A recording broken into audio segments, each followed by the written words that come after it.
close your eyes. What brings a smile to your face? Remember running about wild with your mates? Remember laughing until your belly aches or being 8 and you can't wait to get in the playground and play? Sometimes it's harder to get happiness to stick.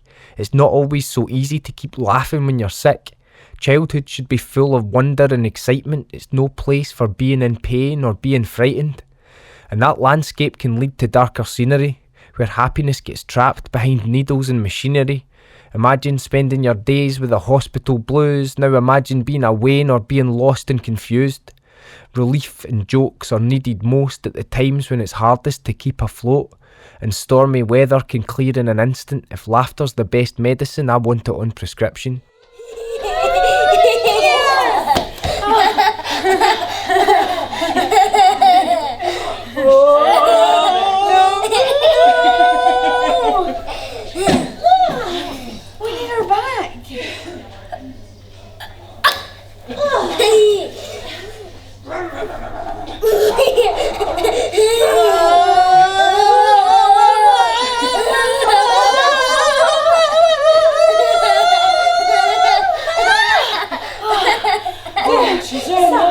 As I was saying.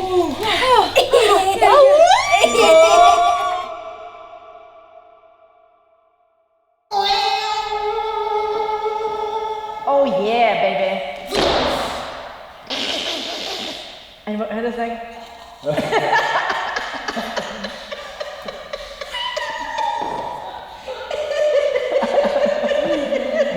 Stop, a little bit of doubt.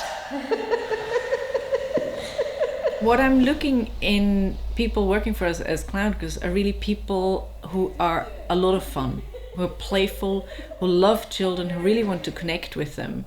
And again, who don't take themselves too seriously, because it's really about the child and it's about the partnership and it's about the hospitals and what we can reach there.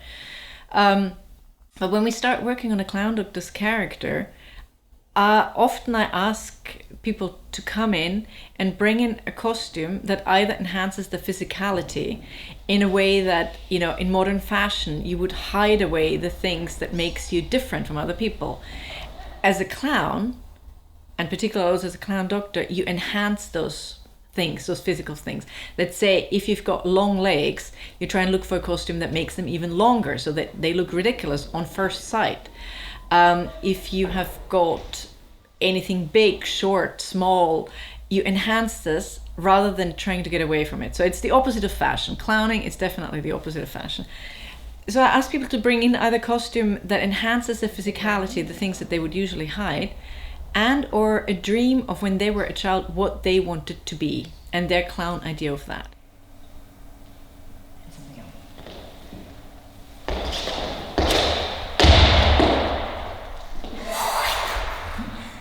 Little girls still often like to be ballerinas. Little boys often still like to be footballers or cowboys or heroes. Now, if you take that idea into a clowning, you don't have a superhero that really looks like a superhero, but then you've got somebody like Dr. Superdoc who wears a cape that just reminds a little bit. It's a doctor's coat that is made into a cape that reminds of a superhero. But Dr. Superdoc is not a superhero at all. And that's the ridiculous side of it. So there's always a discrepancy between the dream of the clown doctor and what he actually appears to children.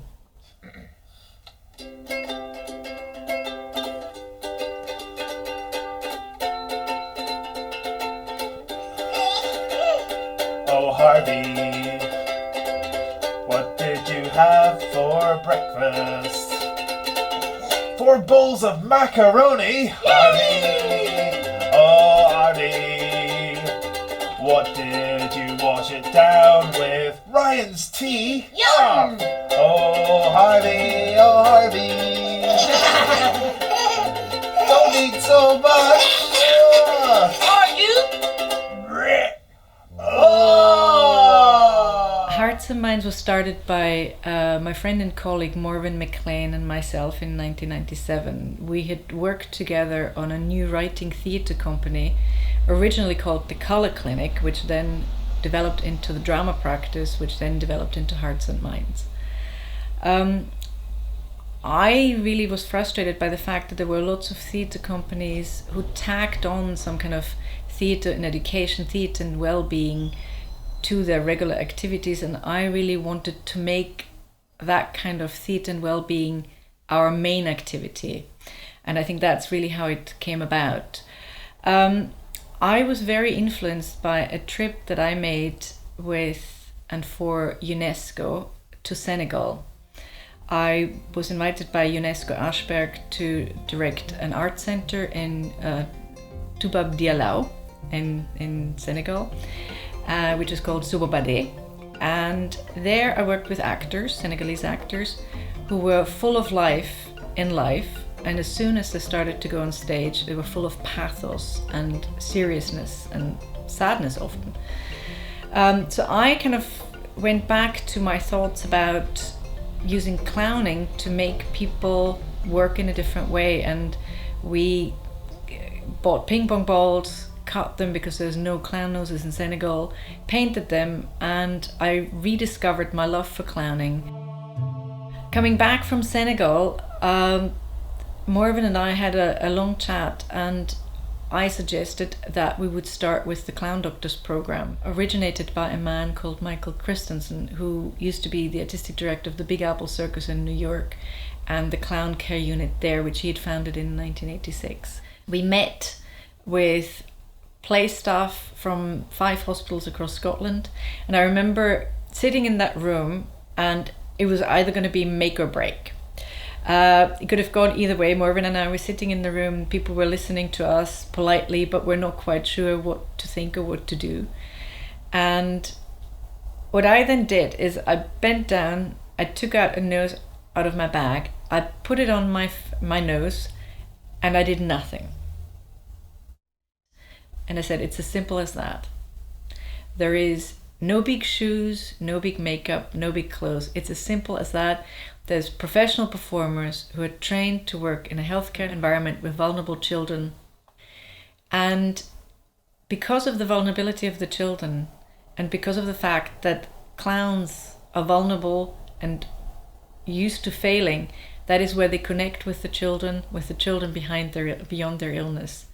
And that is how we started. And from that, doing nothing, and them just seeing how little it would take to connect, they said yes, and they let us into 5 healthcare units across Scotland.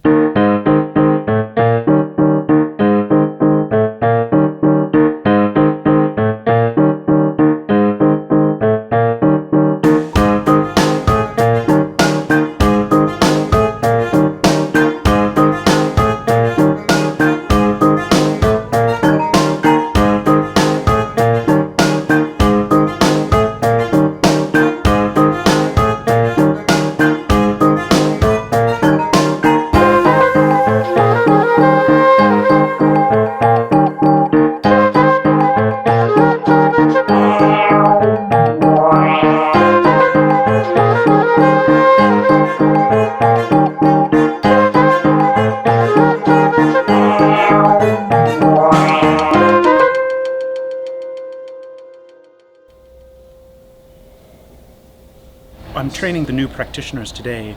I teach something called the Feldenkrais method of awareness through movement. And that is really about using movement to become aware of your own self-organization. And it's a very useful thing for a couple of reasons. One, to make sure that you are in a good position, a good physical position when you're working with other people.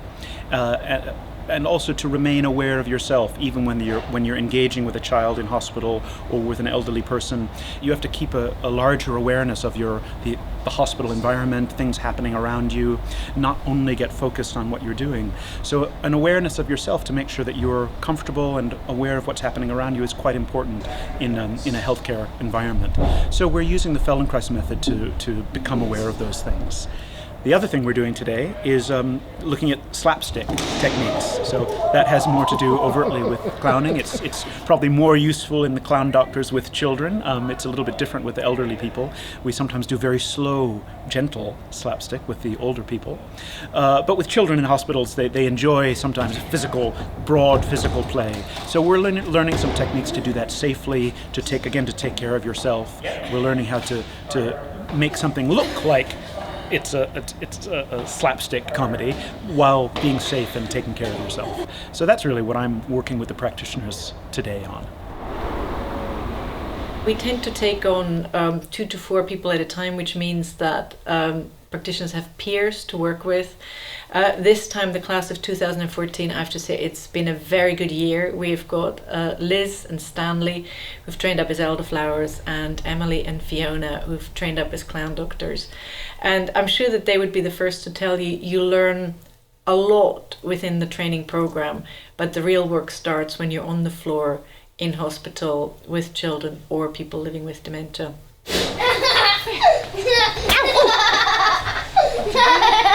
Right, that's it. I'm telling you, Dr. Green, don't you dare come in. There! Find that there! Dr. Green, that's really cheeky of you to disguise yourself like that! That lovely shirt! Going from the rehearsal room onto the floor is a ginormous leap. You can never prepare yourself for what it's actually going to be like. It's totally different, and it's just like, yeah, totally different.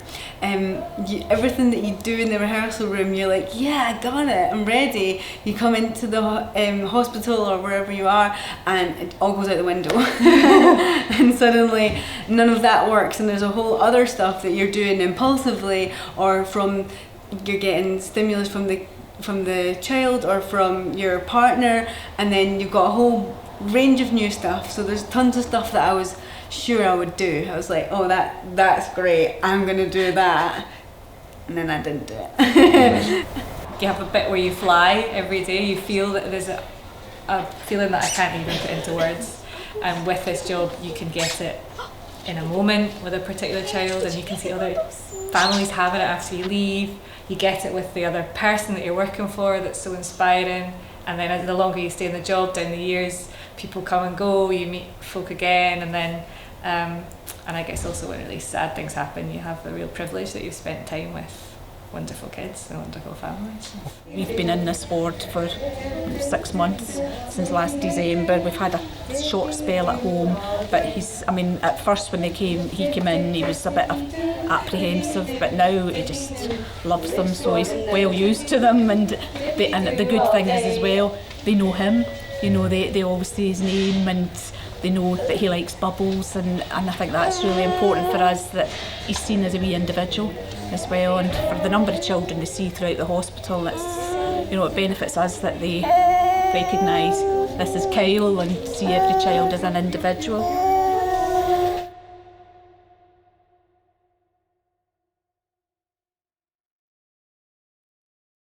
Clowns make you laugh, doctors work on health and fitness. Clown doctors have their patients left in stitches, dispensing side-splitting laughter till your lungs explode. With a regular check-up for your funny bone, there shouldn't be any places laughter can't go.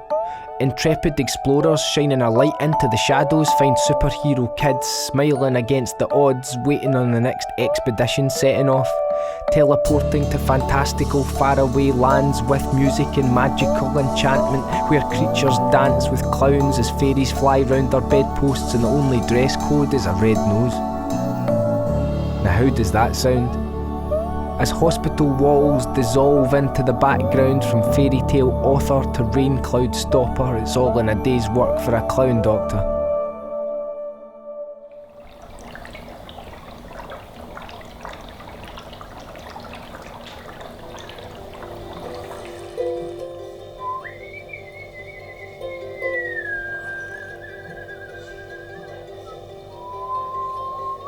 When we were working with kids, like in brain injury, there's tiny little responses in the body that we have to be watching for all the time. So not only are we playing an instrument or using an instrument or a book to make a sound or tapping the wall, it's really kind of through knowing that child and through your partner supporting you.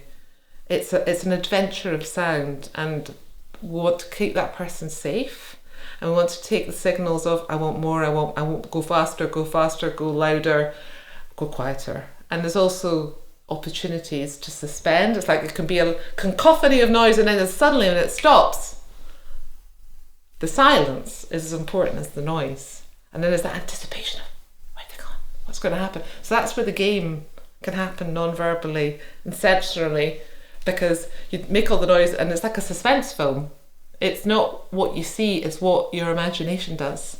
The reason for the sensory training is to make our practitioners aware that the people they're working with are on medication, have had an injury, or have a condition which can cause normal sensory information to be exaggerated or more sensitive, or sometimes something that would be really sensitive to us or really kind of too much for us could be pleasurable to someone. So it's a kind of adventure into sound or touch or feel or like blowing or things like that.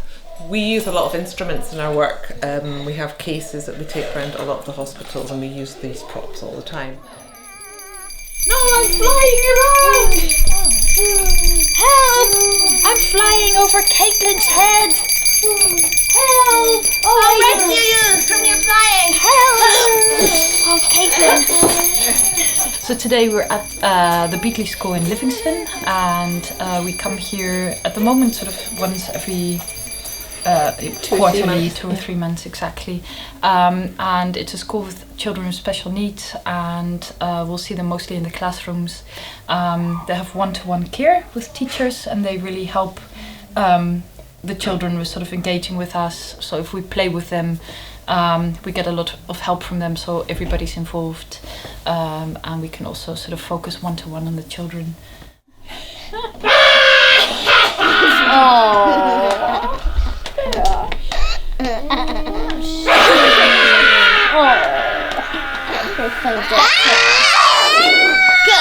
Good, we made her cry. In the third year, we were introduced to something called Special Branch, which is something which we are here now, working mainly with the children with special needs. And I've seen a huge change in you actually when you started working for the Elderflowers as well, because it's what Sprightly said already, or Fiona, you connect with people on a really, really deeper level. So I think both of us have had a really huge change since we started working in Special Branch. All the children that come to Rachel House have got life-limiting conditions and are not likely to live into adulthood.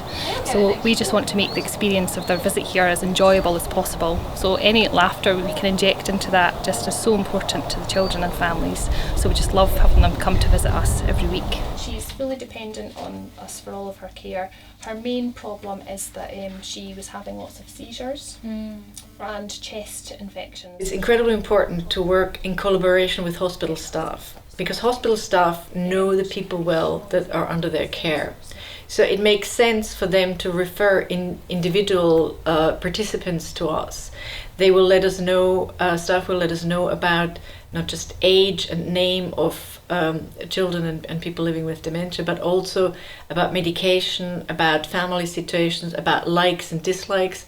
And particularly for our Elderflowers program, we also find out a lot about the life story of the person. So they enable us to make shortcuts to the person that we can build on.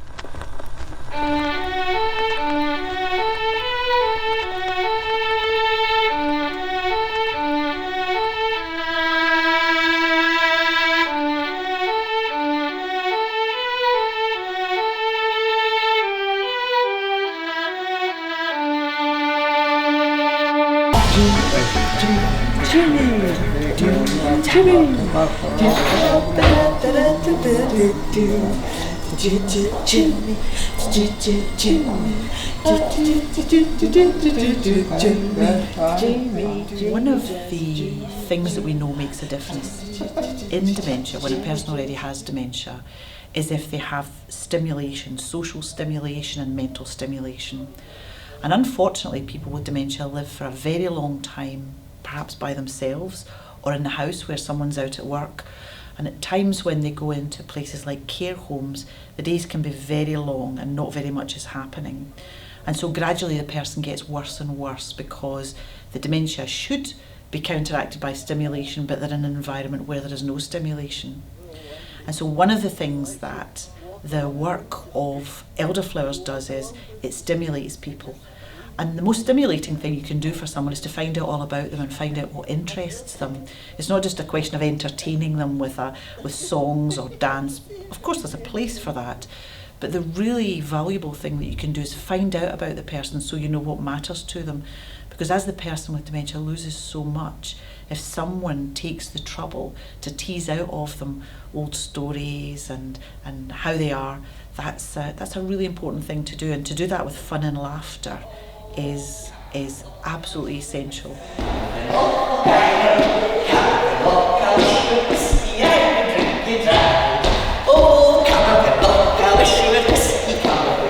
Well, the Elderflowers characters, again, on one hand based on the practitioners, on their own experience, on when they're about 16, 17, 18, when they have already loved, but they've also lost.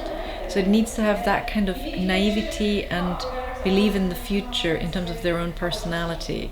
However, the characters themselves also are often based on a kind of a clown idea of, let's say, a famous actor or singer.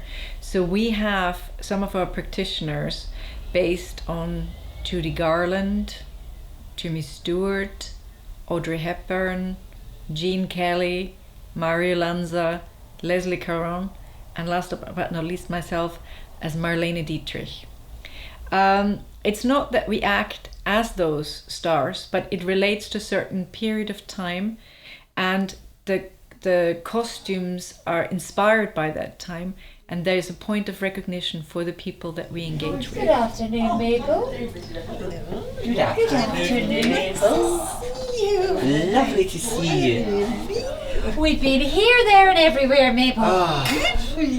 My feet are killing me, Mabel. Don't believe. Michael invited me into the Royal Edinburgh to the dementia ward there, and I stood back from the door, but I was able to watch some of the elderflowers in action. And it was a day, about this time of the year probably, where snow was starting to fall, but it was sunny. It was a kind of magical atmosphere outside. And they built on that, and they improvised songs and little ditties of conversation with the patients around what was happening with the weather, which was slightly crazy outside. It was lovely. It was so touching. Some of these patients are, they're catatonic, and to see really small bits of action and to see the way in which they were treated with such care and humility on the part of the elderflowers, it was lovely. It was a real privilege to be involved. Gonna rouge my knees and roll my stockings down, and all that jazz.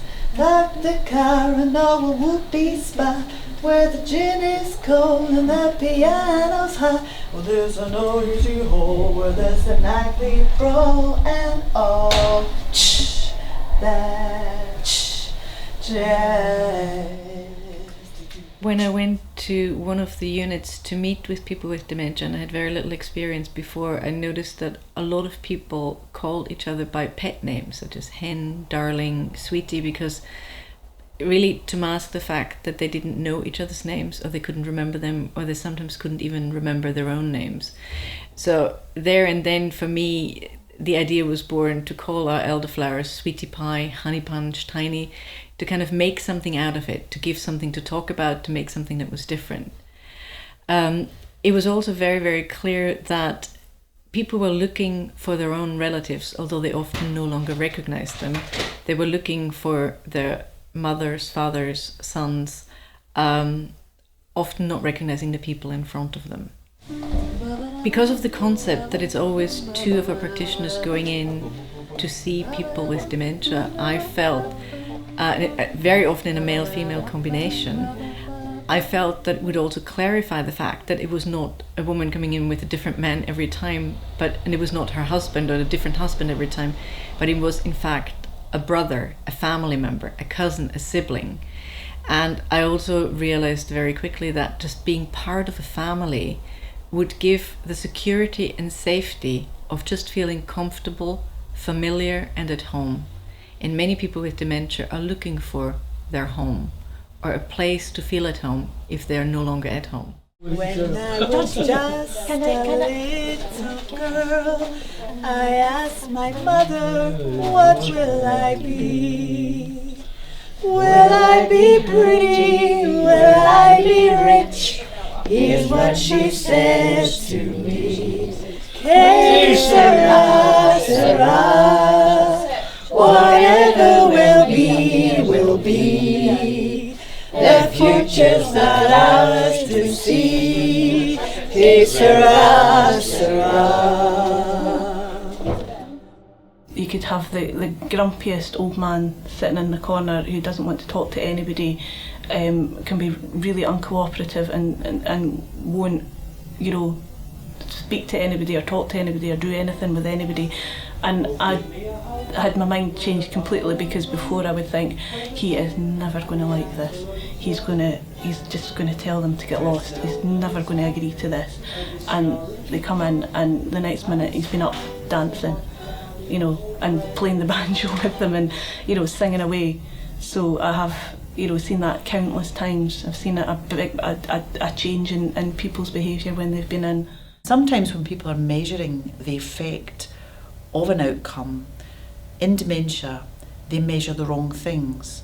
Because one of the things I've certainly witnessed is if you do something that helps a person with dementia be happy, they'll get a kind of happy hangover. So even though after a period of time they can't remember what it was that happened, they still stay happy over a period of time. And if you do something that makes them upset or cross, then they get a kind of cross hangover, which lasts even though they can't remember what it was that made them cross. And one of the things that the Elderflowers can do is help teach health and social care staff how to give a person with dementia a happy hangover. Round to the right, swing and under, right to the left, swing and under, and 4, and 3, and 2, and 1. Not everybody can be as specialised as the Elderflower because they've had special training in this, but what they leave behind for the staff is as valuable as what they're doing in the interaction with the residents, patients and people with dementia while they're doing their work. So it's quite a magical thing, really. An elderflower is a specific type of entity, imprinted with several identities. While they're speaking, the inside of an elderflower's head is channeling Jimmy Stewart and Marlena Dietrich, charming the most distant of hard, cool rocks that seem turned to stone for far too long, lifting the lid on dementia so trapped folks could climb out and let their personalities shine through. Elderflowers live in the past and the present at the same time and trace lines leading people back to their own lives, helping folks find themselves or where they were from with the gentlest of touches or a verse from a song. Simply being a human being is the remedy. Openness opens doors to unlock memories that otherwise might have stayed imprisoned. Happiness shouldn't come with an age restriction. 1, 2, 3, 4.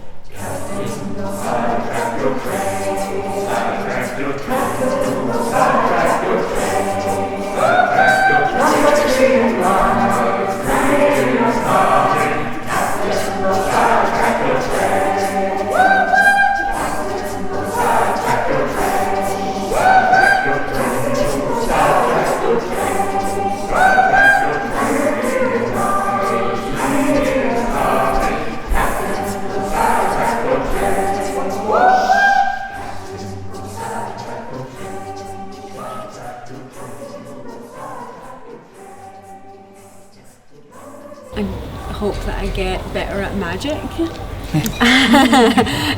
I hope to do less thinking and more doing. I hope to be more physical and less verbal. I hope to one day become an elderflower, because watching these guys go through that process was really inspiring, and and hear them talk about it so passionately really makes you want to do it as well. And I think the difference is, there's quite a big difference, and I think that makes it appealing in that kind of way, that you're still a clown but you're a really different clown, and I think it'd be interesting to find my elderflower character. Yeah. So a lot of things. Yeah, definitely. No, I would really enjoy also experiencing the elderflower sort of clowning experience, and it does feel like it's a very different thing, but I think they really complement each other and feed into each other really well. But, I think by doing both each, like you're saying, it would inform the other one, the new things that you can take from both. And other practitioners have said that to me, that when they got one or the other, that it helped the other of one. So yeah, it's definitely proven.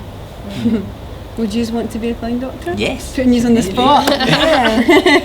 Yeah, and just for that exact reason as well, is that just a sort of it's another thing in your toolbox of things that you can then use across stuff.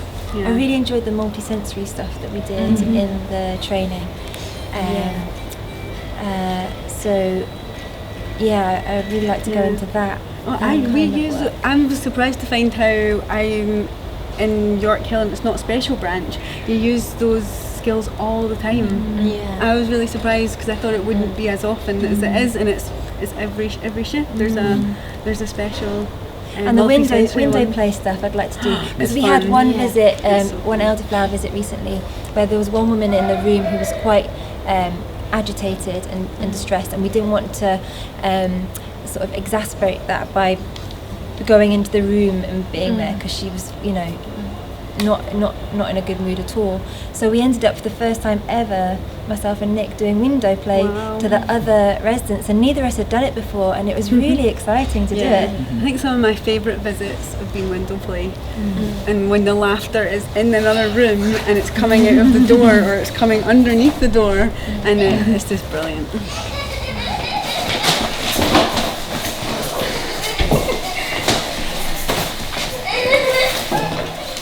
I have great hopes for the organisation. I think it's in a very strong place and developing a very, very strong track record and reputation. It's about developing new ways of communicating, new ways of opening hope and joy for people.